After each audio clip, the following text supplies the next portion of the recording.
What's up, everybody? Welcome into another edition of Crush City Territory. I'm here with Tyler Stafford and Josh Reddick. We're all three in different locations, and all three of our locations have snow. Houston weirdly has snow right now, which is not a sentence I ever thought I'd say. Tyler, you're in DC where there's not as much snow. Nope, just nasty ice everywhere. It's not nearly as fun. And then Josh, you are in beautiful. Are you in Breckenridge? Breckenridge, Colorado, 10,000 feet up with about, I think it snowed 6 inches last night, and it was negative 15 when I climbed into bed.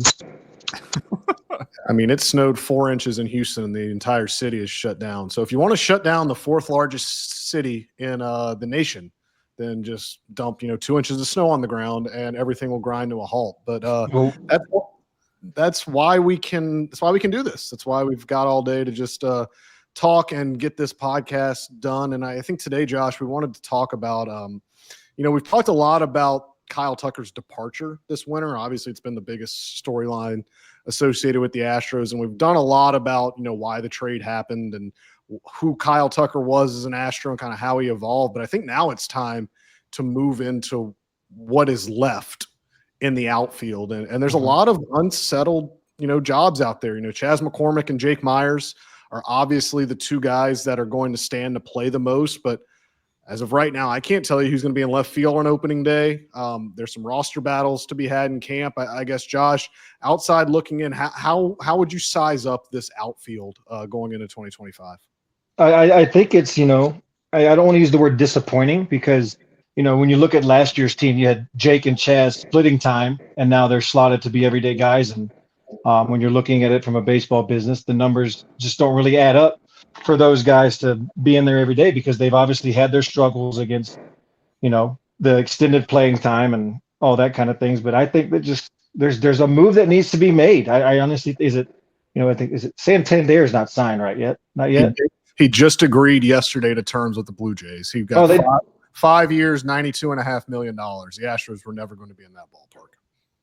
That's not enough for the numbers he just put up. So take that out of question. But I think there's just a move that needs to be made to give him just that solidified piece, whether it's right, whether it's left, whether it's somebody who can bounce around to both of those, because I think there's still some seasoning that both those guys need to get in there to be comfortable to get those 400, 500 at bats and be successful. So I think it's just something where the Astros need and have to make a move because look, Jordan can be out there for maybe 50 games a year. And you can't risk your best hitter in the lineup getting out there and getting hurt and having his knees come up to him again. So that's something that you got to take into account. Roster battles are a big thing, but then you're looking at that and you're still looking at young guys. So I think it's just a matter of signing one guy and finding that piece that fits in with those guys that they need to get. I've obviously I don't know who's a free agent outfielder anymore at this point. But I just think there's something that they need. It doesn't have to be a big signing. It can be just, a guy that's in the middle ground and come in there and do his job and help those guys and get them a little bit of a breather here and there so they can focus on getting better and being more consistent. Yeah, and you mentioned you mentioned Chaz McCormick. He had a really good year, in 2023. Last year was a really big step back. He's always had a really nice way of putting it would be a unique swing, right? Mm-hmm. That doesn't look like it's built to, really to hit for a lot of power. When you look at him, what do you think is more indicative of his kind of skill set? Is it the 2023 player that we saw? Is it 2024? Is it somewhere in the middle? Where do you kind of see his production being in this next year? Well, he's definitely got the potential to get back to maybe not what he was 2023. The league hadn't got a good feel for him yet. We saw the sophomore slump, they call it, when you get those full seasons in and they kind of get your number and more video on you and that kind of thing. So he's just got to figure out those adjustments that all baseball players have to make to be successful. Obviously, his power is the backside going the other way. And I think that's something that he needs to learn. They're going to learn to pitch him in hard. He's got to learn to turn those wrists over, use that Crawford box to his advantage. I mean, you're a right-handed hitter. And if you want to have that thought, eliminate that middle of the plate until you get 2 strikes. Look for your pitch on the outer third. If you don't get it, then you battle and try to get your knock. But Go up there looking for your heater away. If he floats something up there, then you crank that SOB into the Crawford boxes. Yeah, when you're hitting and you're constantly making adjustments based on, okay, what's my strength as a hitter? The pitchers now know that, so now they're switching. So when you're in the box, like, how do you balance what you're good at naturally as a hitter versus what you think is coming from the pitcher, whether it's pitch selection, whether it's where you're thinking about going with the ball? Like, what do you do in the box to make those little micro adjustments throughout the season? Well, I think the first thing you look at is you assess the situation you're in. It can be from if you're leading off the inning, or you got the guy on second base, less than got no outs. I think the scenarios change when you're leading off. All right, did my pitcher just have a long inning? The pitch clock's even more annoying now than it was before. So giving your pitchers breathing time, I think, is huge if he has a long inning. Take a few pitches. If he has a quick inning, go out there, you got your first pitch fastball and you hammer it. But I think when the situations play, I think everything changes. You get to those moments of moving a guy over, trying to get him in. Sac flies are outdated and so rare nowadays, it seems like. And I tell you, when I was playing, I would hunt for a sac fly. You give me a man on third, less than 2 outs, I'm going nice fly ball to center field, get him in, go back to the dugout, get your high five. So I think that the small ball, obviously, of baseball has been eliminated pretty much with the way things are going now. But assessing the field and assessing a situation changes everything for him. You hunt your first pitch fastball that you can get the barrel on, shoot it the other way and go. But, look for one spot. Look in that one spot, whether it be the outer half, whether it be the inner half, and that all depends with your pitcher too. You look at the video, where's his hot spot? Is he going to attack my cold spots? Like, does he like to pitch away regardless of who's hitting? Like, just everything comes into play before you even step foot in that box. Everything starts 2:00 and I heard my kids screaming. Yeah, I think it just all starts when you're assessing the situation of everything that plays around you and how you can incorporate that going into the box, and not only having that plan, but sticking with that plan. Everybody kind of abandons ship on their plan when things don't go right, but when you stick to it, and I always talk about Manny. Manny Ramirez was so good at that. It didn't matter if he was 0 for 3 with 3 Ks the whole game. He'd be sitting on that man's slider, and if he got it, he did not miss it. And he said, I don't care if I went 1 for 4 with 3 strikeouts and a homer. I did my job, and I stuck to my plan, and that's what I wanted to do every day. Josh, I'm glad the conversation went in this direction, because I've been wanting to ask you this for a couple episodes now. We just have been bogged down with some other stuff. But you talked about, kind of the absence of situational hitting and the absence of, small ball, things like that. And that's stuff that we've seen the Astros kind of go away from the last couple of years. And they used to be really good at that. Like when you were on the team, when, earlier iterations of this team, you saw a lot more putting the ball in play. You saw a lot more, swinging at the right pitches. You saw a lot less swinging in general. That's kind of how that was your calling card, was you got on base, you didn't strike out, things like that. That approach has kind of gone away the last couple of years. And for the fan base, I think this is a town that is first and foremost a football town. And they view this team and baseball kind of through the same thing. So they always want to blame someone, right? Yeah. And the hitting coaches are the ones that are getting a lot of the blame. And you worked with them, Troy Snicker, Alex Centrone. I guess in general, can you describe to me what a major league hitting coach does, and whether they get too much blame? Just go push the power button, baby. It'll turn off, okay? The red button at the top. If not, don't worry about it. I'll come in when I'm done, okay? It's fine, baby. Just don't worry about it. Just go play. I'll come get it in a minute. Okay, shut the door, please. Tell you what, my kids are one of the few kids in this world who hate being put in front of a TV for more than 20 minutes. That's good. That's good. Yeah, it is good. But at times like this, I'm like, dude, just and go over there. So the hitting coaches, I always, back in my younger years, I called them glorified cheerleaders, it sounds awful because they're way more than that. But, when their job is definitely to keep you confident, cheer you on, but give you everything possible with the way things are in analytics are now. They're there to provide you with every piece of information. They're there to be available to you all day while you're at the park. These guys sit in that cage all day. That's what they do. Unless they're eating, going to the bathroom, or going out for batting practice. Their job is to sit in that cage and be ready for whatever you want to do. They know everybody's routine, and I think that's big because you don't want a guy like, let's just say Mike, Uncle Mike. When he comes into the cage, you know what he's going to do. You don't want a guy like that getting grumpy and go, "Come on, man, you got to know my routine." Blah blah blah.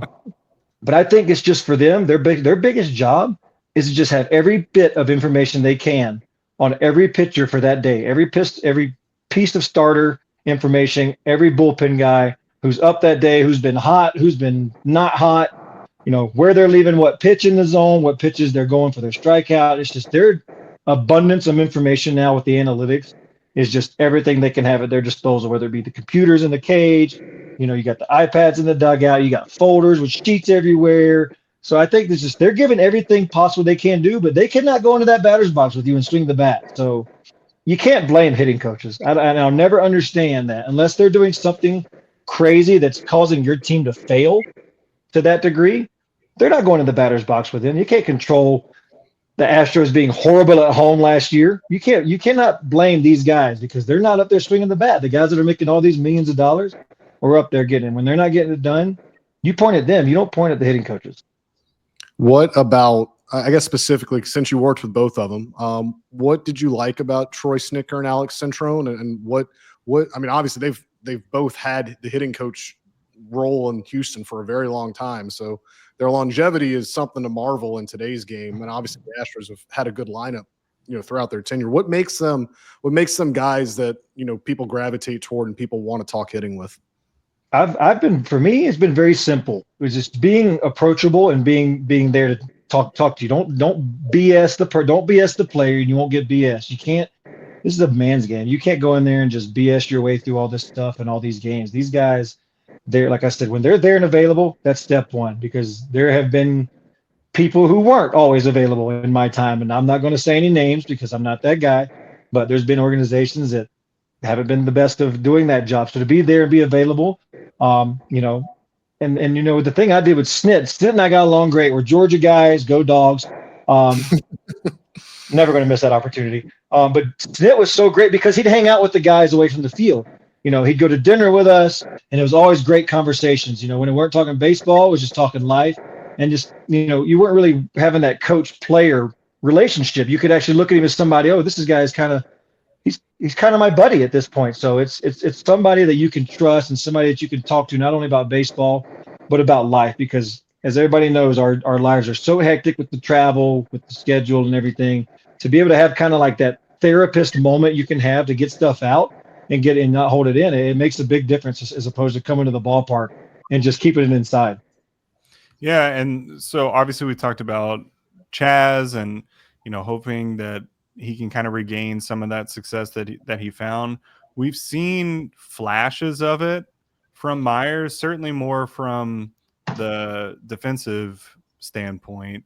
Mm-hmm. When you watch him hit, he's got the ability to, lean into to have power, but what does he have to do to consistently find success at the major league level if he is going to get 500-600 at bats next year?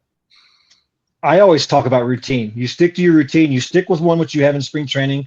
You go over it with your guys. You go with your hitting coaches and figure out, this is what I need to work on. And your coaches are already going to be there to know too. So they're going to be there to help to tell you what's to work on in the cage every day. What are you going to do in your first 2 rounds of batting practice? You can't just go out there and start ripping homers in batting practice. You got to get your hands ready. You got to work on situational things. These things all line up to where you're going, okay, 3rd inning, I'm coming up. I got Jose at second base. I got a guy. Let's say I got guys on second base, nobody out. Okay, I'm going to look for a pitch to drive, but at the same time, I'm going to try to get this guy in. And that's where the information comes into play. What's this guy do with guys at second base? So finding his routine and using that daily, it will be a whole lot easier for that to transition into the batter's box. You don't have to think as much. You don't have to worry about, this clicked because I'm in this situation now. This is going to be a whole lot easier for me to handle. I don't have to overthink. I'm looking for my pitch, and if I don't get it, then I'm battling my ass off till I can get the job done. If I don't succeed, I got to get the job done. You talk about BP pregame, things like that. We've seen and even since you stopped playing, Josh, On-field BP before games has really diminished. Like, you rarely see guys taking on-field BP. I've heard some guys refer to on-field BP as eyewash, as just, going out there, just kind of putting on a show for the fans that show up, hitting some long pull homers, seeing how far they can hit balls. There are members of the Astros that I rarely ever see take on-field BP. Kyle Tucker was one of them. There's guys that is not part of their game. They do everything indoors. They do everything it's not to say that they're not taking BP, but they're not taking BP on the field. Did you notice that at the end of your career? And do you think that's a good thing? I think it's all about who you are as a player, because when I was coming up especially with Oakland and in Boston in my rookie years, I was obviously out there every day minus day games. Bob Melvin had us out there every day. It didn't matter. You were out there every day. You couldn't skip BP. We were young too, so that made a big difference. But later on in my career, I took full advantage of the days I had off to not go outside, because you think about it. You think about all the swings you're taking. You're taking 500 to 600 at bats. You're taking your warm-up swings in the cage. You're doing your routine. You're doing batting practice. So that takes its toll. Back, everything takes its toll. So to have days here and there to where you can relax, rest, and take that day off, I'm all for it. When it becomes a majority thing, I think that's all personal player thing, because if that's something you can do and succeed, hey, I'm not going to tell you to do anything, because if you're out there doing your job, nobody's going to say anything. So I think it's all personal. The only downfall I see with that is guys like that might be taking their own batting practice in the cage. And if you're just going out there and like doing flips, you might not get to see the actual like ball movement coming in, and you don't get your timing down. Will be the only, I think, downfall you would have there. But yeah, I mean, shoot, the game's changing, man. You don't have to worry about hitting singles to left anymore as a left-handed hitter. Everybody's worried about striking out 200 times and hitting 30 homers and driving in 65 runs. So if it's something that the game isn't calling for, then that's just how they feel.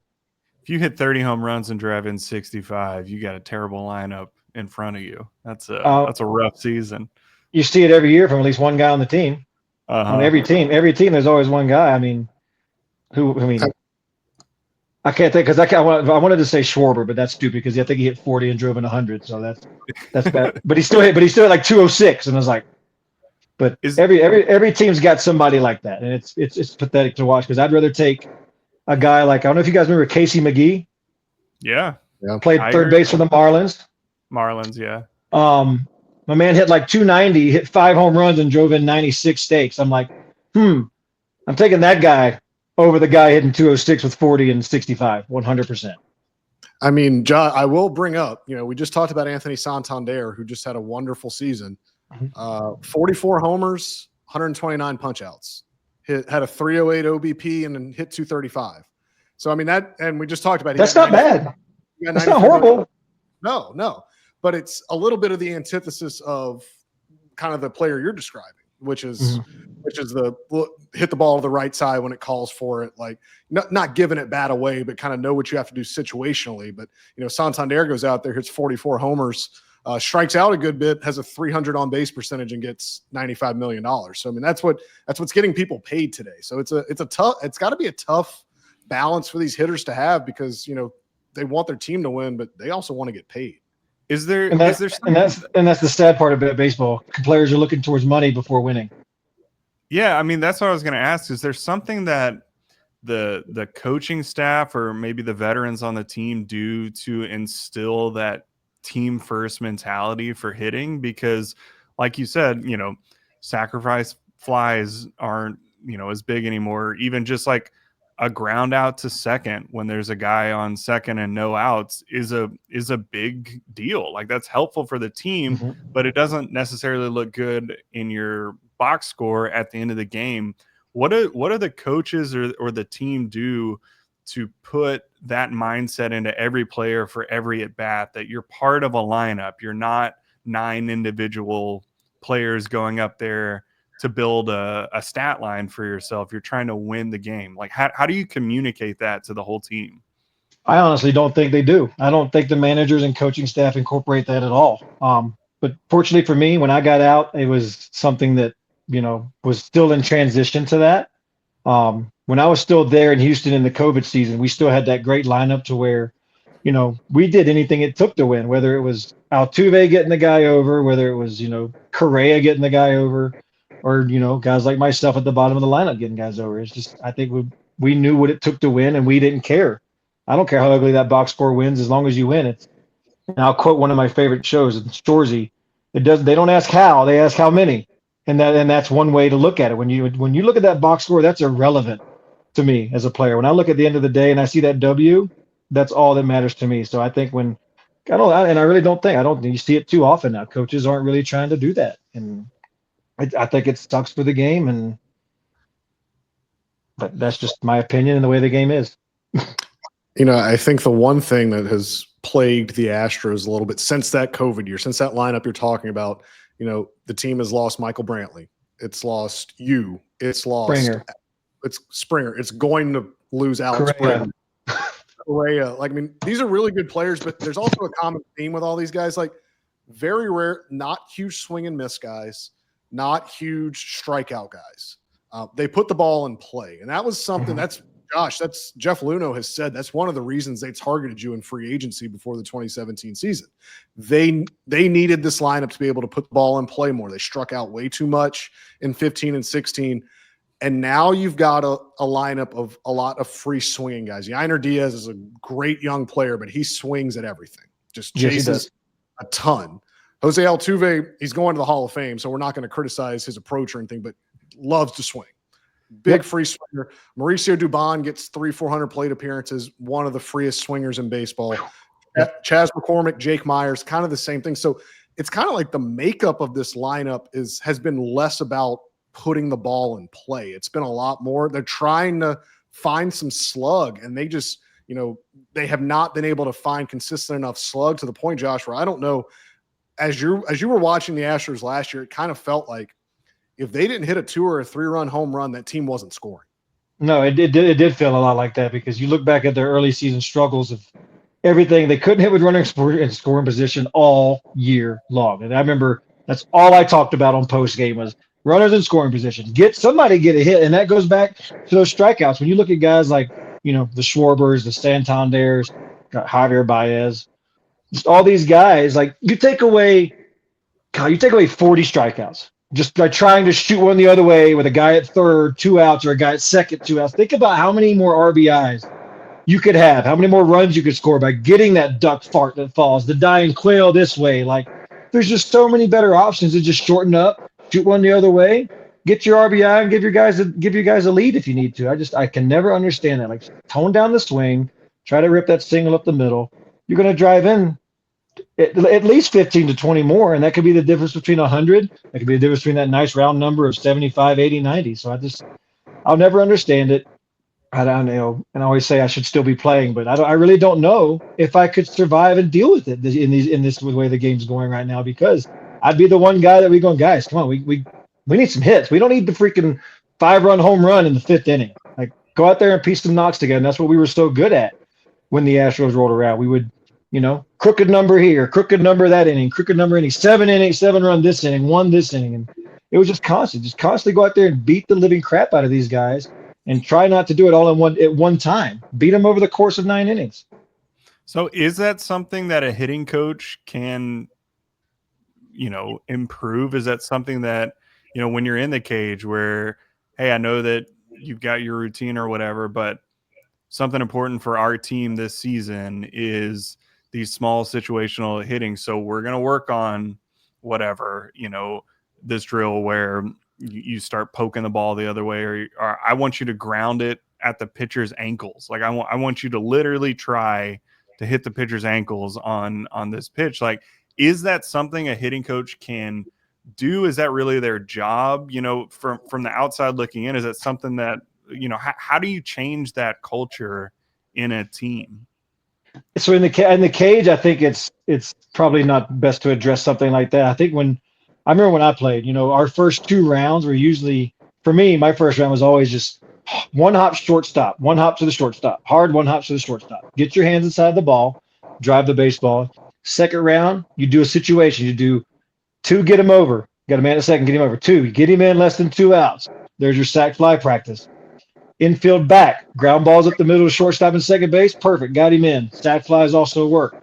Don't need to hit those homers in those situations. Just get those little things done. So I think what we did so good, and Snit was always so good about that, was incorporating that into our routine and batting practice. Not in the cage, because guys are so set in their routines that you're probably not going to switch that up. Outside of the younger guys like the Myerses, the McCormicks, those guys who can have a little bit more leeway on getting those guys to do what they want in the cage. Whereas guys like, obviously, you're not going to tell Altuve, you're not going to tell Jordan what to do in the cage, because they're going to do what they do and be fine. But I think they can plant that little seed in their head and then use that in the batting practice routine to help them, like I said before, not have to overthink that, and just boom, it just clicks and you're ready to go. You mentioned Jordan. We talked about a little bit earlier that I don't know who's going to play left field for this team on opening day.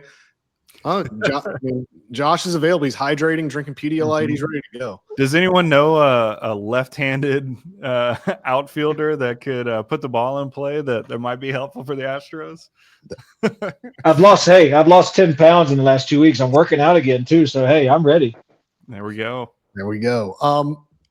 So it's no secret that Jordan has been vocal that he wants to play the outfield. I don't think he wants to be pigeonholed as a DH only, because he's still youngish and wants to help on both sides of the ball. He's said that being in left field helps him stay engaged in the game. And that can be tough to do as a DH.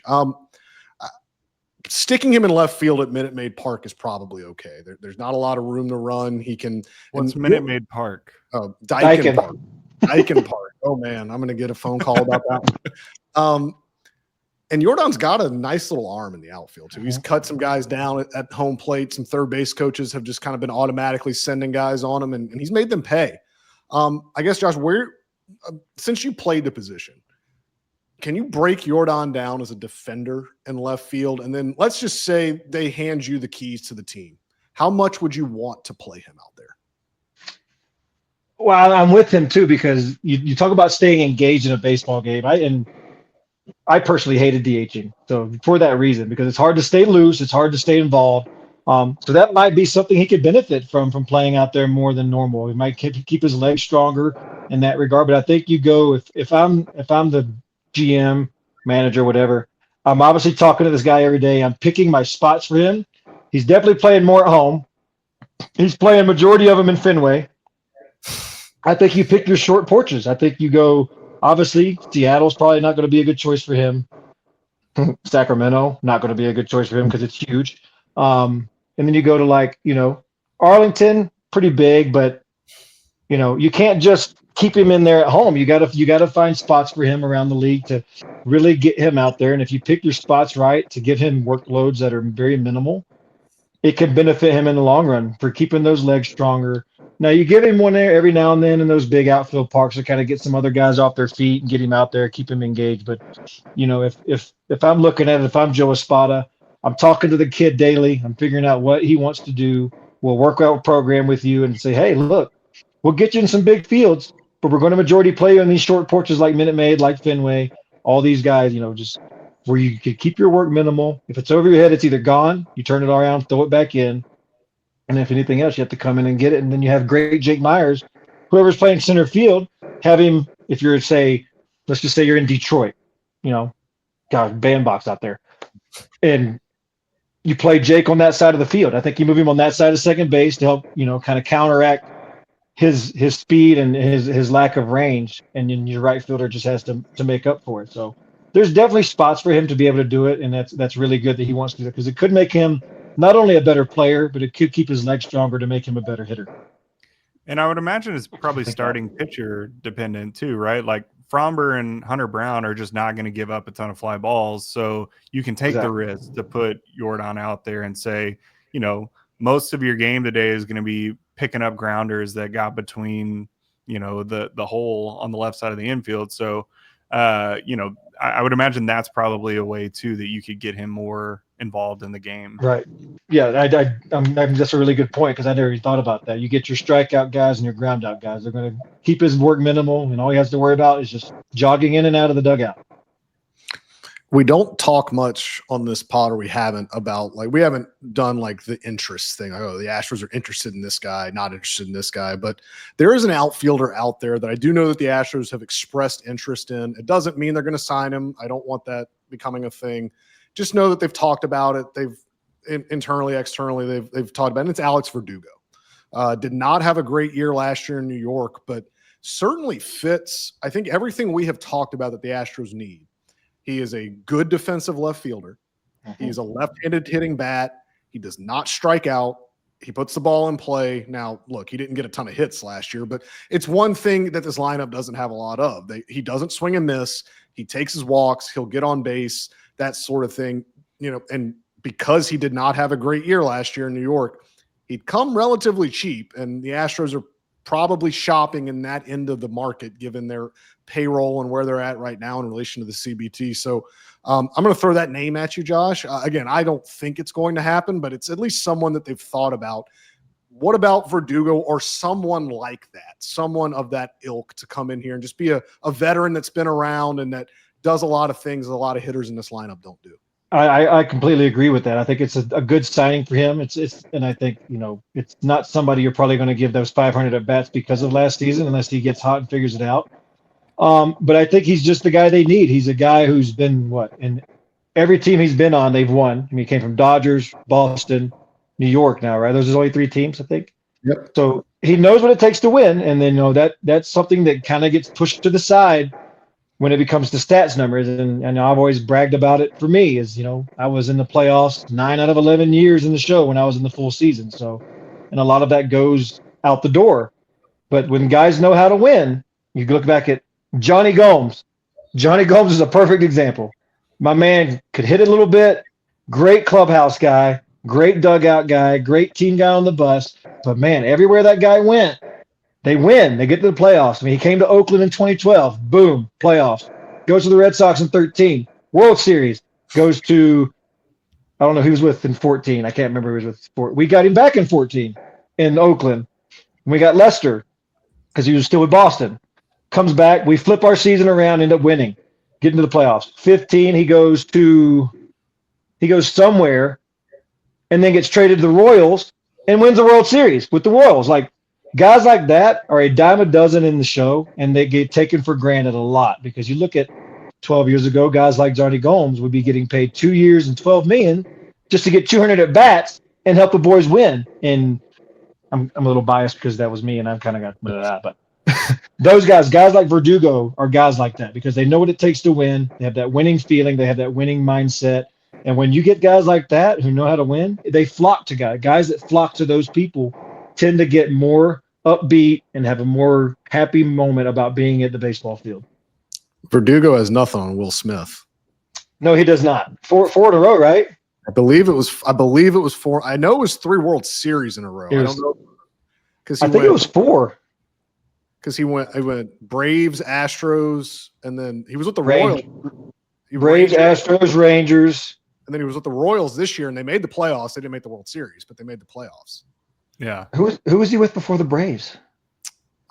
He was with the Braves for a while. He was with the Braves for a while, remember? Yes, that's right. Okay. Where he really became. It might have been 3. It might have been 3, and then he had a chance for 4.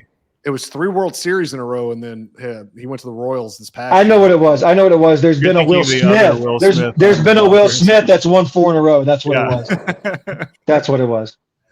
And who knows? I think he's back with the Royals this year. There could be a 5th. But the other Will Smith with the Dodgers, they're signing everyone. They're signing every available free agent. So the other Will Smith probably has a better chance of continuing on the Will Smith World Series legacy. And the Dodgers just signed another guy today, right? Another reliever.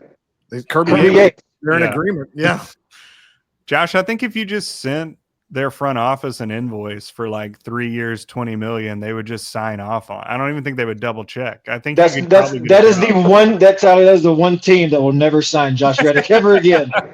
Ever again. Their fans won't allow it. Their teammates won't allow it. I don't think anybody would allow Josh Reddick to ever put a Dodger uniform on ever again.